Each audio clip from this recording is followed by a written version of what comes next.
I'm commuting. I've got an hour and 10 minutes each way to commute. That's 2 hours and 20 minutes, 5 days a week. 5 days a week. That's a lot of hours. It's a lot of 11 hours in the hours. car. Yeah, it's a decent amount of time in the car. It's a quarter of most individuals' work week. Yeah. And yet my promise to my family in going into this opportunity was I'm not going to spend less time with you by taking this opportunity. Wow. I'm going to fill that hour with, in the morning, listening to a podcast, feeding my brain. So you're learning while you... Absolutely. 11 hours a week is a good amount of Plenty learning. of time. And I may take the afternoon drive to make phone calls, return calls, so that I'm leaving my house between Productive. 6:30 and 7 in the morning.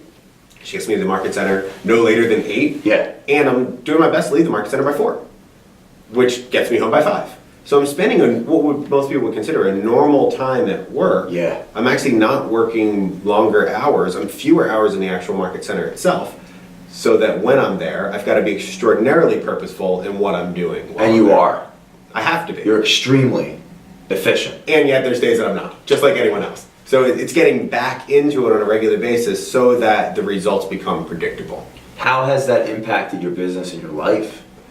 It's impacted my life in a positive way. My intention is to be present at whatever activity, whatever thing I'm doing. So often when individuals are by themselves lead generating, they're not necessarily present in that moment.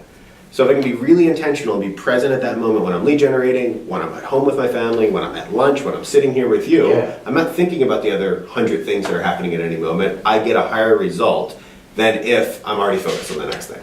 If that makes sense. It's profound because it's a common denominator of all of the research that I've ever done in my life to anyone that's accomplished anything is that presence.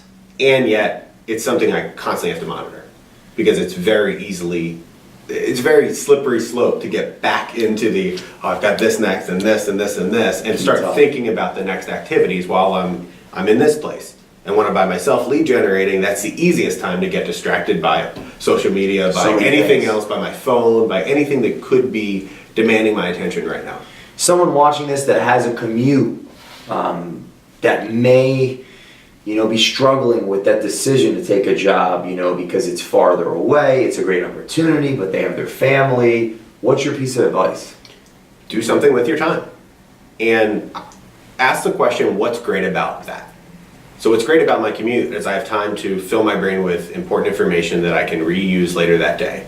And I get to make phone calls on my way home, so when I pull in my garage and I turn off my phone, I'm home and I'm present. If I lived 4 minutes away from where I was working, I could perhaps come home, sit in the driveway and be on the phone for the next hour. And yet this gives me that breakaway from work to home.